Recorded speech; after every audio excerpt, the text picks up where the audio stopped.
Alors, Besimcha Betuv Levav, on se retrouve pour étudier un petit peu entre nous de la Chassidoute. Ce que je voulais, c'est se préparer à Purim. On a fait toutes les dédicaces avant le cours. On les, on les soulignera peut-être par la suite. Mais quoi qu'il en soit, voilà, toutes les dédicaces que l'on veut, elles sont annoncées. Ce que je voulais, c'est faire un peu un survol des Mamarim du Rabbi par rapport à Purim. Évidemment, il y a de nombreux Mamarim du Rabbi, plus intéressants les uns que les autres. Donc chacun est mévar une nekuda, c'est-à-dire chacun explique un point précis de Purim. Et puis, il y a ces notions que l'on connaît très très bien. On va commencer peut-être par ça. Ces notions de Vekibel Yehudim. Voilà, Purim Katan, Tishlach. Voilà, Katit la mort. Le Rabbi dans Kibel Yehudim. Donc qu'est-ce que ça veut dire Kibel Yehudim? Vous vous rappelez, la notion qui est importante, c'est que finalement le peuple juif. Oui, bien sûr, c'est public, c'est encore public. J'étais une brise, bonjour. Ah, Mazel Tov. Excusez-moi pour le dérangement. Ah, je vous en prie. Voilà, la fête de Purim, elle a ceci d'important, ou même la notion de Purim, l'historique de Purim. Purim, ça, c'est pas en un jour. La dernière année, elle est essentielle, évidemment, puisque c'est sur un an que la Xéra portait. Mais en fait, c'est sur 12 ans que ça s'explique, cette histoire-là. Depuis le règne de Achashverosh jusqu'à ce qui s'est passé au final de notre situation de Purim Venafor-O. Donc jusqu'à arriver à Venafor-O où tout s'est transformé, donc il y a une période de 12 ans, c'est énorme. Ces notions-là, on ne peut pas la résumer vraiment dans la Megillah, mais c'est comme on va dire, comme on peut voir dans le Sefer Bereshit, où il y a des milliers d'années qui passent, et puis on met le frein quand on arrive à Abraham Avinu. Mais en vérité, auparavant, il s'est passé 2000 ans. Et 2000 ans, on ne les a pas vus, quoi. C'est quelques psukim finalement. Dans le Sefer Bereshit, le repas c'est la finalité de ces 12 ans où finalement on entamait les choses avec le fait que le roi Achashverosh, vous vous rappelez le début de la Megillah, hein? Bimei Achashverosh, et voilà du temps de Achashverosh, Amoler, Meodou, Vertkouch, qui a gouverné depuis Odou, l'Inde, jusqu'à Kouch. Kouch c'est l'Éthiopie en fait. Enfin, Kouch, c'est les pays qui sont juste après. Vous vous rappelez, il y a l'Égypte. Et tout le pays de Kouch, c'est tout le côté de ce qu'on a même appelé les pharaons noirs. Vous vous rappelez? C'est la grande discussion. Est-ce que les pharaons étaient blancs ou étaient noirs, etc. Les peintres les ont toujours représentés blancs, mais a priori, ils étaient plus noirs que blancs. Et d'autant plus que de nombreux pharaons venaient justement de l'autre côté de ceux qui n'étaient pas l'Égypte, mais vraiment du côté de l'Afrique, en fait. Voilà. Et donc, en fait, les grandes constructions, la grande sagesse, etc., c'était pas juste l'Égypte avec les Égyptiens originels, c'était aussi tout ce pays noir, les pharaons noirs qui ont gouverné l'Égypte aussi. On dit même que il y a eu une emprise des pharaons noirs sur l'Égypte pendant 1000 ans pratiquement. Parce que le royaume de l'Égypte, lui, il est immense. Il est immense dans le temps également. Bon, voilà. Le Kibela Yehudim, Katit la mort, cette notion de Katit la mort, qu'est-ce que ça veut dire? Vous vous rappelez qu'il y a une notion, on est concassé par l'exil. Concassé par l'exil, c'est Kacher Adam ou Beprinat Katit, lorsqu'un homme est dans une situation de Katit. Katit, c'est-à-dire qu'il est oppressé. Quelquefois, nous-mêmes, dans notre vie au quotidien, on se lève le matin, on est un peu oppressé. Un peu ou beaucoup. On ne sait pas trop ce que c'est. Hein? On était bien dans le sommeil. On était bien dans le sommeil, et puis il faut se lever, et puis on n'a pas toujours cet éveil du matin. Chadashim Labkarim, on dit que les matins apportent une nouveauté, une itrachut, et quelquefois on n'a pas ça. Et particulièrement dans notre génération où on attend la Géoula Mitzvah Vashlema, on a quelquefois on a un peu une lassitude qu'on peut exprimer par le fait qu'on dit je suis fatigué, je suis fatigué. Mais est-ce que tu es fatigué vraiment? C'est une fatigue. En fait, c'est souvent une lassitude. Lassitude du jour d'aujourd'hui qui risque de ressembler au jour d'hier. Et on s'inquiète pour le jour de demain, est-ce qu'il va encore ressembler au jour d'aujourd'hui? Vous voyez? Donc l'idée, elle est que chaque jour soit meilleur les uns que les autres, que les journées deviennent bien meilleures les unes après les autres, pour établir en fait une itrachut, une nouveauté. Chez Kacher Adam ou Beprinat Katit, chez Kacher Adam ou Beprinat Katit, She'u nishbar venitke al ma'amado matzavo beruchaniyut. Alors le rabbi nous dit que le katit, en fait, c'est essentiellement spirituel. Même si, comme on a vu dans le Mahamar Vatat Tetzavé, il y a cette notion de écrasé par l'exil. Le katit, il vient de le terme d'où on le prend, justement Parashat Tetzavé, c'est le sujet de l'olive. L'olive, elle est écrasée parce que le jus de l'olive qui nous donne l'huile est caché à l'intérieur de l'olive. C'est-à-dire que quand on prend une olive, on ne voit pas le jus. Donc il faut effectivement l'écraser. De là, l'explication du rabbi dans la Parashat Tetzavé, que l'exil entraîne qu'on est comme écrasé. Première pression à froid. Et on sort en fait, grâce à ça, une huile qui est pure. Et cette huile qui est pure, il exprime l'essence de l'âme. L'essence de l'âme, sous-entendu qu'il ne peut pas sortir simplement comme un geste naturel. Il faut qu'il y ait quelque chose de profond, d'essentiel. Et c'est pour ça que le rabbi nous dit, en dehors de cette idée de l'exil qui va nous compresser pour sortir l'huile qui est en nous, en d'autres termes, le meilleur de nous-mêmes, il y a une situation de katit beruchaniyut. Spirituellement, on est katit, on est écrasé. Alors qu'est-ce que ça veut dire? Azai magia le maor atzmo. Alors on arrive jusqu'au niveau du maor. Le maor, vous vous rappelez, il y a ces notions, la lumière et le luminaire. L'idée de katit, la maor, on est écrasé pour arriver au luminaire. Sous-entendu que tant que nous-mêmes, on exprime un contentement de sa situation, on n'a pas de manque spirituel, alors on ne peut pas réellement s'englober dans le luminaire. Vous voyez? Il faut s'englober dans le luminaire et pour ce faire, il faut avoir cette notion de manque. Donc en fait, c'est comme ça que Dieu nous a créés. C'est pour ça qu'on dit, pourquoi Dieu a voulu par exemple que l'homme, que le juif soit obligé de faire la Brit Mila. Si vous voulez la Brit Mila, il le fait déjà avec la Brit Mila. Alors pourquoi le faire avec ce manque? Pour apprendre que c'est Bara Elohim la Asot. Que Dieu a fait un monde qui est là pour que l'on fasse quelque chose. Ouais, toujours de faire quelque chose de plus. Et spirituellement, si on n'a pas de manque spirituel, alors non seulement on stagne, mais on repart en arrière. Et c'est seulement quand on fait un effort sur nous-mêmes, surhumain en réalité, sortir de sa condition humaine, que l'on rentre dans la notion de katit la mort, que tout à coup on est capable de donner naissance à une huile particulière qui est l'essence de la Torah, qui va s'englober dans le luminaire. Et l'huile, c'est une essence. Et l'essence elle-même, elle n'a pas vraiment de structure. Vous voyez? C'est bien que l'huile lui-même, il surnage sur tous les liquides. Sur l'eau, et pourtant la Torah est comparée à de l'eau, En Maïm et la Torah, il n'y a d'eau que la Torah. Sur le vin, l'intériorité de la Torah c'est le vin, et pourtant l'essence de la Torah surnage même sur ce niveau-là. L'exemple a été donné pour la Chassidut, mais nous-mêmes nous avons en nous une essence qui est le point de Chassidut qui est en nous. Cette Chassidut qui est en nous, c'est ce qui nous fait que on a une rencontre particulière avec la Chassidut. Puisque la Chassidut, ce n'est pas une structure, mais le dévoilement de ce qui est l'essence même de la Torah, en rapport avec notre propre essence, le meilleur cli pour recevoir la Chassidut, c'est d'être nous-mêmes dans un état de katit. Et c'est ça tout le dagage de tout ce qui est mis, tout ce qui est appuyé sur ce point-là. Alors, le but du katit, c'est de dévoiler l'intériorité. Voilà, c'est de dévoiler ce qui ne se dévoile pas, bederaklal, comme on dit. De manière habituelle, j'ai un dévoilement. Voilà, je fais ça, je me débrouille comme ça. Oui, mais tu as bien compris que ce monde, c'est pas un monde pour faire la vie, pour vivre comme monsieur tout le monde. Le juif n'est pas venu pour vivre monsieur tout le monde. Un juif qui devient un bourgeois, par exemple, dans l'idée populaire du bourgeois, alors ça y est, il a été comme capturé, figé. Voilà, il s'est installé. Or, le manque est essentiel pour pouvoir progresser.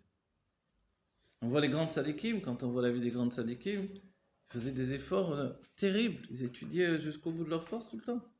On s'est dit, mais ils sont tellement doués, pourquoi ils ont besoin de se donner du mal comme ça?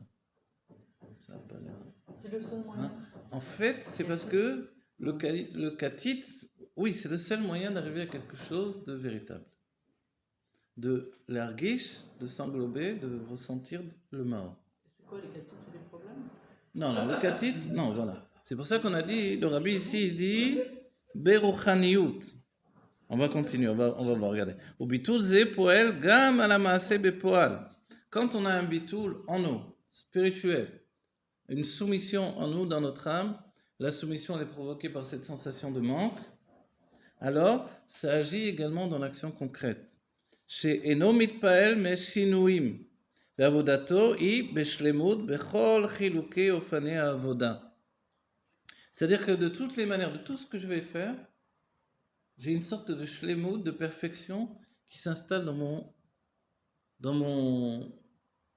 mon avoda, dans mon travail de juif, dans Torah et Mitzvot. Et comme essentiellement Torah et Mitzvot doit se répandre sur toute ma vie, finalement il y a chez cet homme-là qui est en éveil une sorte de perfection. Vous vous rappelez, les sages ont dit que si Dieu nous aurait dit d'aller couper du bois dans la forêt, on aurait été coupé du bois dans la forêt. Il nous a dit de prendre une peau de vache et de faire des tefilines, de mettre dedans les parachiotes et de les mettre sur le bras et sur la tête. On peut se dire, mais c'est un drôle de truc ça quand même, c'est bizarre cette histoire. Tu veux, je les dise, viens, je les dis tous les jours. Pourquoi tu me... Plus on les lit les parachiotes qu'on a besoin de mettre sur le bras et sur la tête. C'est très archaïque comme idée a priori. Vous voyez ? Mais en fait, c'est parce qu'il faut faire une action. Je dis, mais je lis... Oui, mais le fait de lire, c'est une action spirituelle. Ici, c'est une action qui ne rentre pas dans la normalité humaine, en fait. Et en même temps, c'est pas un symbole. Parce qu'on peut dire, bon, alors c'est juste symbolique. Certains aiment bien dire ces choses-là.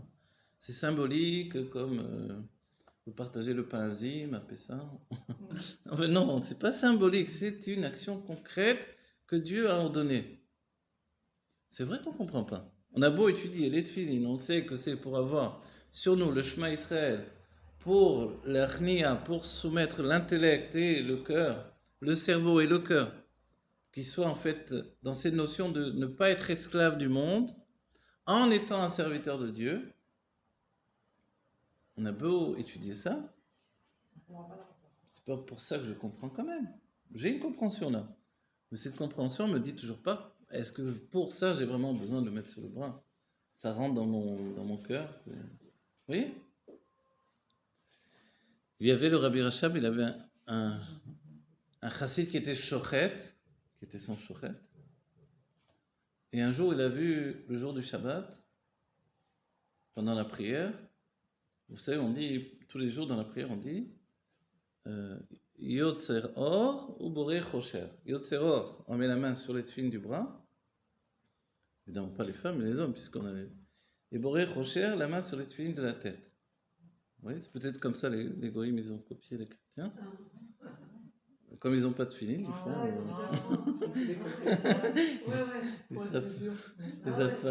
Bon, nous on le fait. Alors, on touche les tefilines du bras. Yotzer Or, c'est la lumière. Il forme la lumière. Au Boré Chosher, il crée l'obscurité.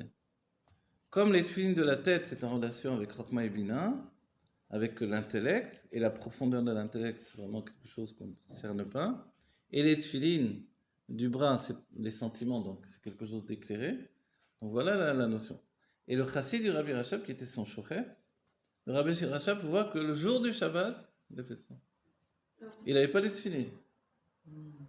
Donc il a fait ça, il n'a rien dit. Il a dit, je ne veux plus qu'il soit mon shochet. Je veux un autre shochet. Alors pourquoi? Vous avez compris? C'est-à-dire qu'il a fait par automatisme. Et alors un shochet, si le jour du Shabbat il fait ça par automatisme, quand il fait la shrita aussi, il fait par automatisme. Donc il n'a pas la conscience de ce qu'il fait au moment où il fait la shrita. Puisque, alors il a dit, je veux plus ce shochet. Vous voyez? Donc en fait c'est ça l'idée. L'idée extraordinaire de tout, c'est que si vous avez un manque en vous, ce manque il va vous accompagner également dans l'accomplissement des mitzvot. C'est-à-dire que si vous ne demandez pas, mais pourquoi je fais ça? Alors vous le faites machinalement. Et c'est pour ça qu'on a souligné dans un cours, enfin c'était le cours en hébreu, peu importe, je le dis, c'est que la première tchouva ne suffit pas, il faut faire une tchouva sur la tchouva d'Ilal Zaken.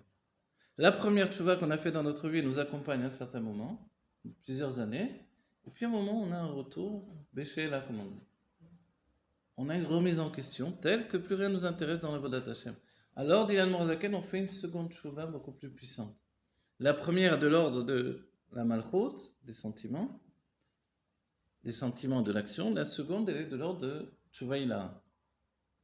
Et elle transcende en fait l'action. D'accord? Mais elle ne peut intervenir dans notre vie que si on a une remise en question des choses. C'est-à-dire si on se demande quand même pourquoi je fais ça. Donc celui qui se demande jamais pourquoi, parce que mon père il faisait ça, c'est tout. C'est automatique. C'est automatique. Le Rabbi Rayat précise dans un mamar, il dit à un moment il va être mis devant le fait accompli, il va perdre même l'automatisme, il va le quitter pour que de lui-même il veuille faire les choses. C'est bien de Pas faire parce ça, que, oui bien sûr, pas parce que son père il a éduqué comme ça, mais parce que lui il veut. Ouais, bien sûr. C'est-à-dire il est obligé dans une vie de juif, s'il n'y a pas ce passage-là, on est des robots. On fait, mon père faisait ça, je fais ça, laisse-moi tranquille. Ok, mais vous voyez? Ça se passe à chaque instant en fait. C'est terrible, c'est-à-dire. Alors, il y a des moments dans notre vie où c'est plus flagrant, mais finalement dans notre vie la chassidoute, elle est là pour remettre en question constamment. La chassidoute Rabbah en particulier. Alors, on va essayer de comprendre un peu plus.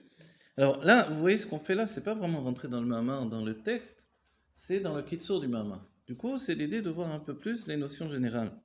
ועוד פועל ביטול זה, שגם אם עבודתו היא כדבעי, יפעל בעצמו עניין החינוך במסירות נפש. Alors, le fait de vouloir s'englober dans le Mahor, dans le luminaire, c'est-à-dire, vous savez, pouvez-vous dire, ma vie, elle est comme elle est, mais à quoi ça sert cette vie?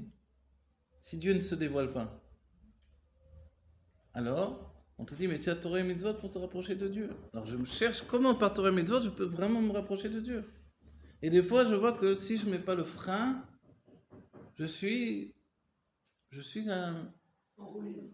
Le Rav Notik dit, le juif, il peut étudier 8 heures par jour, mais en fait, son métier, c'est la Torah.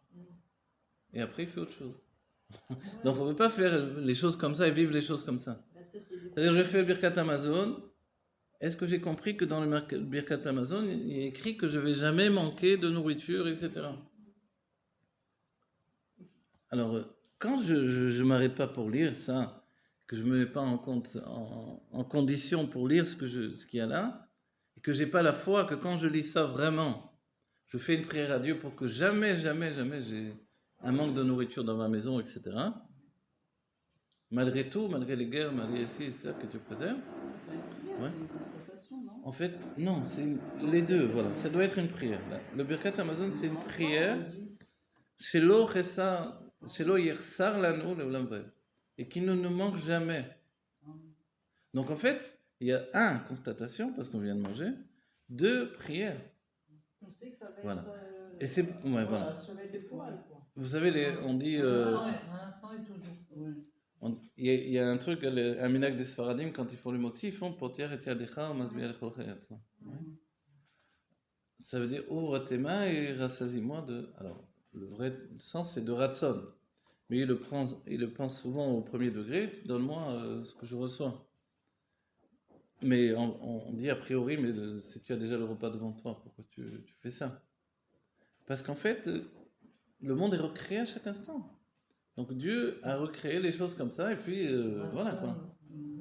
On ne sait jamais, ils peuvent rentrer un chien fou dans la maison, il prend le repas, il s'en va, vous voyez? Ratson, sinon, c'est les mêmes lettres. Ah, Ratson, sinon, exactement. Donc en fait, c'est une remise en question, une prise en compte. Vous voyez, une sorte de conditionnement qui fait que j'ai la sensation de manque. Et quand je n'ai pas cette sensation de manque en moi, alors je suis très très vite automatisé par la Torah, par les gestes quotidiens de la Torah. Le manque de Dieu, pas le manque matériel. Alors voilà, c'est parce qu'on veut Dieu, c'est ça le manque. C'est ça le manque. C'est-à-dire qu'au-delà de tout, quand je prie, c'est bien beau, Dieu, tu me fais prier tout ça, mais c'est toi que je veux voir. Oui, voilà. Quand on dit Shema Israël, c'est dire que tout est Dieu. Mais mince, dévoile-le que tout est Dieu. C'est pas normal que le monde apparaisse comme ça. Vous voyez? Puisque le monde c'est Dieu, on est au-dedans de Dieu, mais où il est? Pourquoi tu es caché comme ça? Pourquoi tu nous as annoncé, tu nous as tellement intégrés dans cette notion de ta présence absolue sans aucun changement, mais tu te caches toujours. Qui parle dans ce cas-là? C'est moi là. Non, c'est nous. Qui Voilà. se dit ça? Eh bien, c'est nous qui devons nous dire. Alors, si c'est C'est nous. voilà, alors, c'est nous. C'est au moins l'âme intellectuelle qui a subi une influence de l'âme divine. Et peut-être même l'âme animale. L'âme animale, elle a ses moments de conscience aussi. De se dire, ok, je veux bien venir avec toi pour servir Dieu, mais mince, Dieu il se cache. Jusqu'à quand? Voilà. Ouais, jusqu'à quand? Mais jusqu'à quand, c'est ça, c'est qu'on a envie de le voir. T'en as un ras-le-bol qu'on pense comme ça aussi. Oui, mais Jusqu'à quand, quoi? oui, voilà. T'en as Non, mais pas juste parce qu'il y a des galères dans le monde, Non, ou dans notre vie. non. C'est parce que le simple fait de ne pas le voir, c'est la plus grosse galoute qui puisse exister. Quand on se dit ça, on est unis en nous. Oui, on est unifié avec les forces cachées de l'âme. Et en fait, ce que nous dit le Rabbi Rachab dans le Samervav, il nous dit qu'il y a ce qui s'appelle une Tshuva Betsaaka. Quand le Rabbi dit de dire... voilà, une Tshuva, pardon, je n'ai pas traduit. Une Tshuva avec un cri. Et le Rabbi, quand il nous dit de crier An Matai, c'est une Tshuva en fait. Vous voyez? Une Tshuva, c'est-à-dire de rendre le rouard dans son makor. L'âme elle-même, elle veut revenir à sa source. De dire, si tu ne te dévoiles pas dans ce monde de matière, mais à quoi bon, quoi? Pourquoi? C'est marrant, toujours je redis la même chose, mais je ne vois pas le rapport avec la voix de Tachem de Simcha, et après ressentir ce manque de Dieu qui nous fait... Exactement. Pourquoi pour Purim on parle de ça? Bravo. Alors, Parce que pourquoi par pour Simcha, Purim on parle de ça? Bravo, bonne question. Par Simcha, on y arrive. Alors venez, on va voir. Alors voilà. A priori, pourquoi à Purim on parle de ça? Vous voyez dans l'Idvadouyot, à un moment quand l'Idvadouyot est très chaude, ou en fin de soirée, on chante le Nigun, Atakel, Atakel Mistater. Et toi, Dieu, tu te caches. On peut dire, mince, c'est pas le moment de chanter ça. Pourquoi on chante ça en pleine Idvadouyot? Tu me déprimes. Alors, c'est la fin de l'Idvadouyot, on s'en va déprimer, quoi. Dieu, tu te caches. Mais tout Purim, il parle de ça finalement, quand on aborde un peu le sujet de Purim. Et c'est ça le peuple juif, c'est-à-dire une joie extraordinaire qui est provoquée par un manque extraordinaire. Les deux, c'est notre vie. Et c'est pour ça que Tania dira, en citant le Zohar, d'un côté du cœur, il y a une joie débordante, et d'un autre côté, il y a un languissement extraordinaire. Mais quand on attend quelque chose, on est dans la joie parce qu'on veut attendre quelque chose. Mais si on a tout, c'est comme les gens qui ont tout, ils n'ont plus de désir. Non, qu'est-ce qu'il y a tout dans ce monde? Personne n'a tout dans ce monde. Tout, Vous pensez que quelqu'un a tout? Mais le fait d'attendre, ça nous donne dans la joie parce qu'on espère avoir autre chose. Ouais. C'est peut-être ça. Mais j'ai l'impression que personne n'a tout dans ce monde. Non, Ouais. je vis une vie normale. Je voyais qu'est-ce qui avait tout. Oui. Je vais aussi citer quelqu'un qui avait tout. Mm. Rabbi Zusha. Quelqu'un était le voir, il est arrivé dans sa maison, le toit qui s'écroulait, la pluie dans la maison, etc. Et lui était heureux en train de chanter. Il dit, c'est quoi cette situation? Comment vous pouvez vivre comme ça? Il dit, qu'est-ce qui se passe? Il y a un problème. Il avait tout. Vous comprenez? Ça, c'est d'avoir tout. Mais autrement, même le plus riche, il a aussi... s'il n'a pas de satisfaction C'est ce que j'ai dit, si on spirituelle en même temps, alors... Et puis même, le plus grand des tzadikim, comme Rabbi Yehuda Anassi, qui était très riche en même temps, il avait en lui le Rabbi Rachab, quand il était enfant, il a joué avec son frère. Son frère voulait être le rabbi et lui il venait voir, le chassid qui vient voir le rabbi. Et à un moment il s'est énervé, il a dit non, tu ne seras jamais un rabbi. Et son père lui a posé la question, pourquoi tu as dit ça? Il dit parce qu'un rabbi, quand on vient lui dire ses fautes, il souffle, il a un soupir. Et lui il n'a pas eu ce soupir-là. Donc il ne peut pas être un rabbi. C'est-à-dire qu'un juif, surtout par l'éveil de la chassidoute, ne peut pas ne pas avoir un soupir. Oui. Voilà, mais c'est ça le secret. C'est-à-dire le secret du juif, il se tient là. C'est comme cette flamme. La flamme, elle a un vacillement, elle a un mouvement. Ce mouvement, c'est un mouvement entre deux tendances. En fait. La tendance d'une joie débordante qui vient avec un soupir débordant.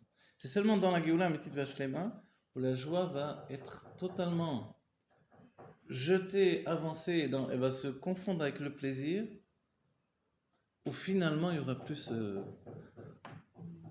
ce manque. Vous voyez, il y a une notion de génération orpheline.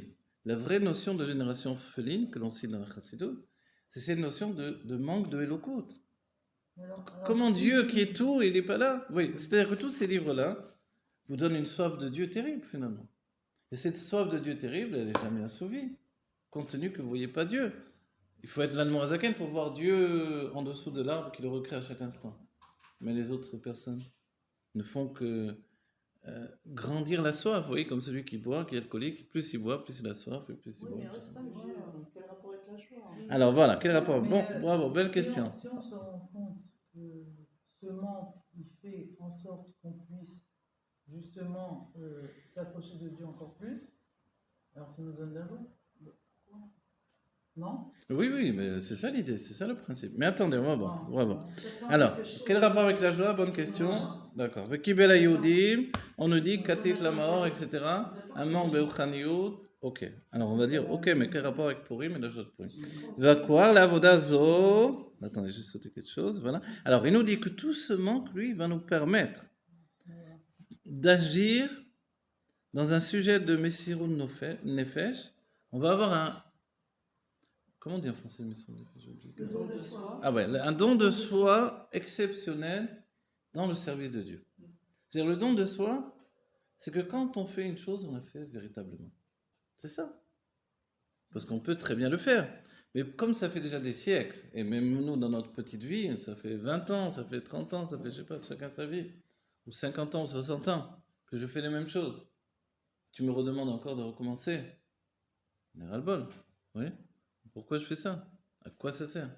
Donc en fait, la Messirun Nefesh, elle est là. Elle est dans la constance de la question que je me pose de l'éveil du divin dans mon avodat Hashem. On va préciser encore, regardez. Ça va? Je vois. Quel rapport avec la journée? J'ai mal à cette question qui trotte toujours dans ma tête.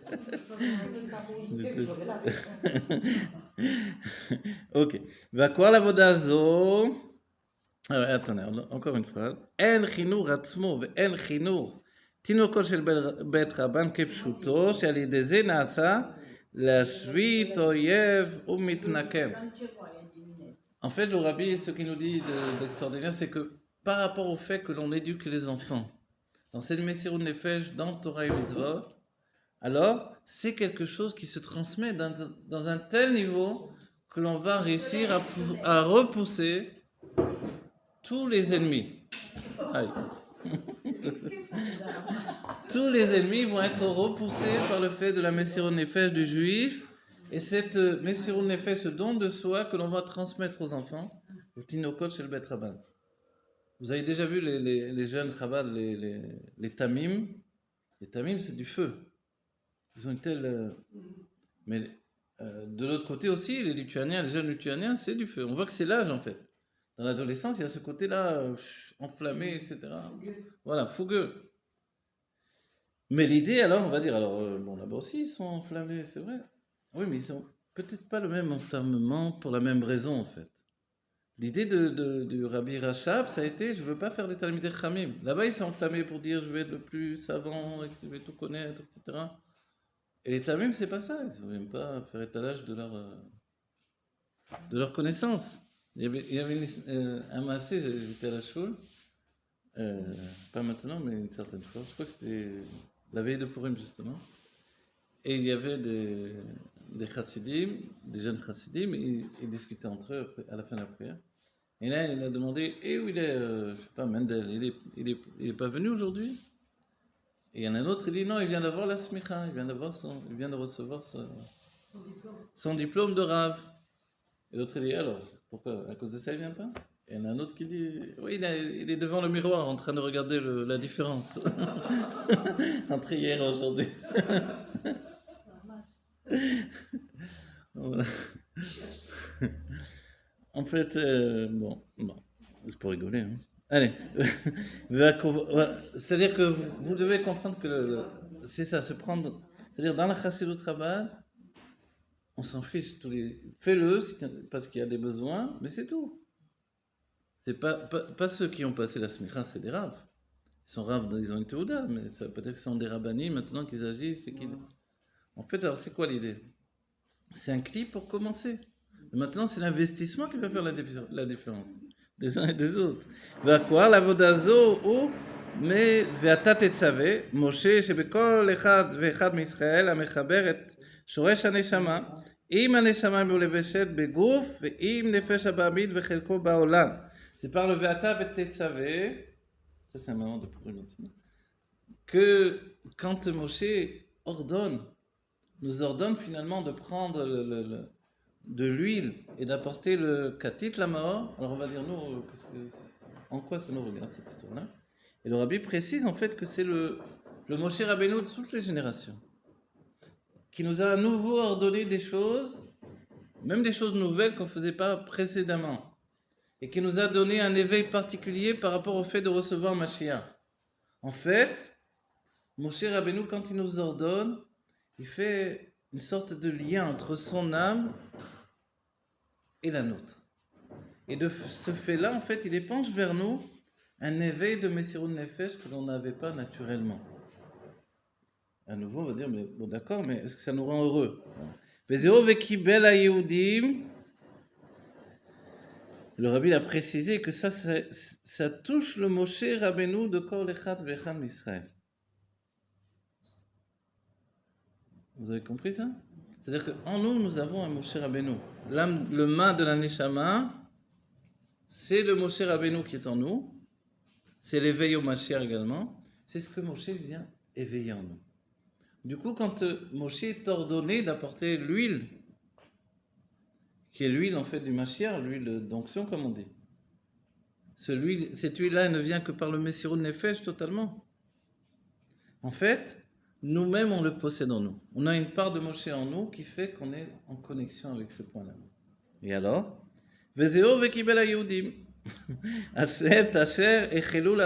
et alors, c'est ça le fait. Les Juifs ont reçu ceux qu'ils ont commencé à recevoir à Matan Torah.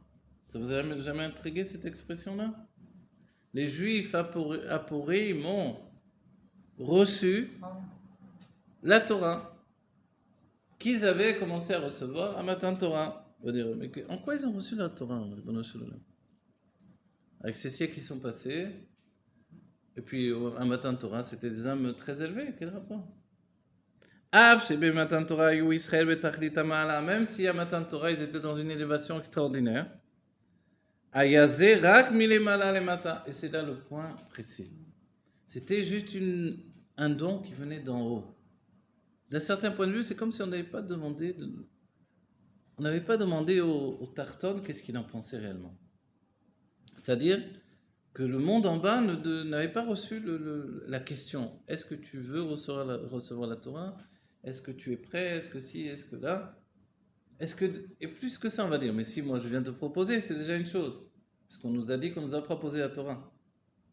Mais toi, est-ce que tu l'as demandé avant que je te la propose? Il y a écrit nulle part qu'on a demandé la Torah avant qu'on nous la propose. On a accepté. On a dit Naaseh Venishma. Mais on n'a pas demandé de nous-mêmes la Torah, vous voyez? Voilà, d'un certain point de vue, on a dit, il a même renversé la montagne, Har Kegigit, sur nous. Et l'expression d'après Chassidut, c'est qu'il a dévoilé un tel plaisir divin qu'on s'est englobé dans ce plaisir. Comme la lumière dans le luminaire. On va dire, alors voilà, il y avait la lumière dans le luminaire. Alors pourquoi? Pourquoi seulement à Purim ils ont reçu? Et la réponse elle est là. אף שבמתן תורה היו ישראל בתכלית המעלה, הרי זה רק מלמעלה למטה, ולכן לא היה אלא ההתחלה בלבד, ודווקא על ידי העבודה שבזמן הגלות נעשה וקיבל היהודים. C'est seulement le travail dans le temps de l'exil qu'il y a cette définition que les Juifs ont reçu la Torah. C'est-à-dire, ועניין זה שייך לבקשת משה, אם מצאתי חן בעיניך, ça c'est en relation avec la demande de Moshe, si j'ai trouvé grâce à tes yeux, שכן הוא עניין התערותא דלילה הנמסר מבחינת עצמות אינסוף, שאין התערותא דלתתא מגיעת שם. C'est-à-dire que le Rabbi dit, en fait, et quand on étudie dans le Mama, c'est encore plus, mais aujourd'hui on n'a pas le temps de s'attarder trop dans le Mama. Et je souligne, dans le Mama, le Rabbi dit que Katit la mort dont on parle, c'est quand on est dans la chava, dans la largesse dans la Gashmiyut et dans la Ruchaniyut, dans les deux. C'est de ces situations-là dont on parle. C'est-à-dire que nous, on a l'idée de, voilà, je suis pauvre, je suis complètement... Alors arrive la notion de Katit la Mahor, voyez? Et le Rabbi nous dit une chose extraordinaire, il nous dit non. En fait, c'est dans la largesse matérielle et spirituelle que je fais véritablement cette notion de Katit la Mahor. C'est-à-dire que je fais un niveau de Messirut Nefesh. Vous entendez? Donc en fait, c'est pour ça que le Rabbi, dans ce côté-là, il nous dit que ne crois pas que c'est, je te parle, que tu dois être pauvre et malheureux et que Dieu préserve ce qu'on a vu dans les guerres, etc., des Juifs, que ça revienne plus jamais. Non, non, non, je ne te parle pas de ça. Au contraire, tu es établi dans le dévoilement de ta richesse matérielle et spirituelle. Et c'est là où tu as cette sensation de manque. Quand en fait tu as déjà tout, ce qu'il faut a priori pour un homme dans la vie. Ouais. Et voilà, on doit avoir tout pour arriver à cette vraie notion de Katit la Mahor. Et pour moi c'est un peu un chidouche parce que habituellement le Katit la Mahor, comment on le voit, voilà. Regardez, je vous le lis dans le texte. Regardez. Ve'ad, regardez ça, il dit le Rabbi, Ve'itra mezo, d'afilu im gam echaniyut u shalem bekium haTorah ve'mitzvot. Il nous dit, même s'il est shalem, spirituellement, il est complet, donc il est dans la perfection de Torah et mitzvot. Ve'ad shehu betachlit ha'ilui, et même s'il est jusqu'à être arrivé à un niveau niveau d'élévation le plus grand, ve'achava she'oved be'avodato kedebay, voilà, il nous dit ha'ilui ve'achava. Attendez, c'est pas ce mot makom là, mais même là il le dit finalement. C'est-à-dire que c'est tout dans la largesse. Et ça, je vous le dis entre nous, c'est quelque chose qui m'avait échappé. Ça m'avait échappé jusqu'à présent, cette notion-là, où le Rabbi dit qu'en fait, le Katit la Mahor, c'est pas comme on peut penser misken dans la galoute, etc., complètement écrasé, alors le Messirut Nefesh sort de lui. Le Rabbi dit non, il a tout, il a la largesse dans la spiritualité et la matérialité, et au sein de cette largesse-là, il a cette notion de Katit la Mahor. L'essence de l'âme se dévoile à Dieu. L'Afka, justement, dans ces situations-là. Et ça, c'est ce qui est le plus surprenant, parce qu'on a une notion où on a compris, d'après le Ve'ata Tetzavé, justement, que c'était parce qu'on est écrasé par l'exil. Compte tenu qu'on a été tellement écrasé et malmené pendant des siècles et des siècles, alors on sait de quoi on parle. Le Rabbi dit non, que le vrai Katit la Mahor jaillit de cette situation-là. Donc en fait, pour nous aujourd'hui, le fait que l'on désire être riche parce que c'est une ordonnance que le Rabbi nous a donnée pour la génération, spirituellement et matériellement, les deux, et l'un agit sur l'autre en fait. Vous voyez, pour que l'on ait la tranquillité d'esprit pour faire un vrai seder d'études dans la tranquillité d'esprit, on dit celui qui commence dans la pauvreté, il finira dans la largesse au contraire. Comme ça on a vu Rabbi Akiva, comme ça d'autres, etc. Et nous-mêmes, on va dire, mais j'étais pas si pauvre quand même. Ça fait rien même si tu n'étais pas si pauvre. Par rapport au niveau que tu vas atteindre après, tu étais vraiment un grand pauvre. En considération, vous voyez, par rapport à l'infini.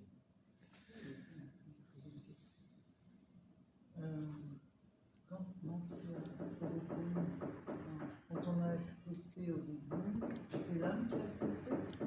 Quand on a accepté un Matan Torah, L'âme qui a accepté.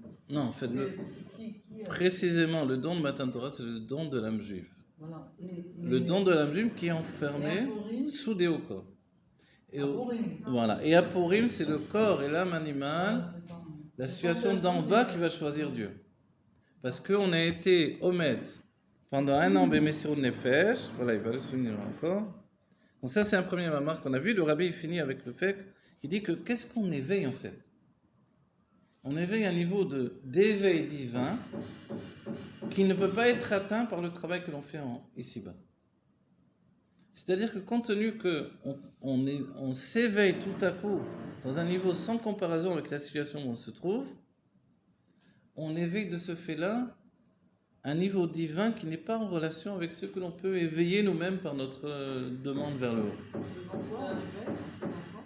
En étant nous-mêmes en éveil dans Torah et Mitzvot, tout à coup, on s'attache à un niveau de dévoilement divin. Alors, l'éveil, c'est justement ça. Quand on dit Itarota del Tata ou Itarota del Ela, Oman, Omat, ces notions-là, c'est qu'il y a des dévoilements de Elokut tellement élevés que tout le travail, toute la demande, toute la bakasha que j'ai ici-bas, elle ne peut pas entraîner ces dévoilements-là.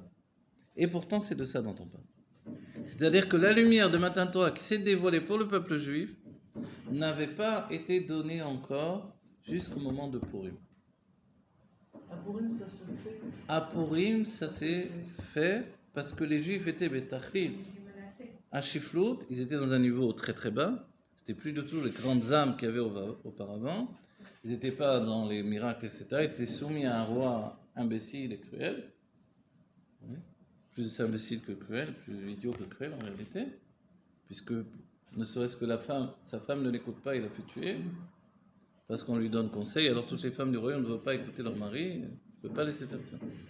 C'est une raison, on va dire. On dit que tous les gens intelligents, quand ont entendu ça, ils ont dit, mais c'est quoi ce roi qui nous a... Et le rabbi, il y a une sikha, j'ai entendu la ce Shabbat, une sikha où le rabbi nous dit que quand les gens intelligents ont entendu quoi, le roi il a fait tuer sa femme parce qu'elle n'est pas venue, parce qu'il était en train de boire avec ses copains, complètement saoul, il demande à sa femme de venir nue devant tout le monde, pour leur montrer comment elle était belle. Il paraît que c'était l'une des plus belles femmes qui était jamais venue au monde. Entre-temps, elle était devenue lépreuse, ou certains disent dans la qu'elle avait une queue. Elle a été punie par Dieu parce que elle faisait travailler les femmes juives nues à son service. C'était la dépravation totale. Donc Dieu l'a punie. Et comme elle n'a pas voulu aller, son mari l'a fait tuer. Sous les conseils avisés de Haman. Voilà. On va dire quoi? Alors les gens du monde entier ont dit, mais c'est quoi ce roi? Il est cinglé, en fait, c'est un fou.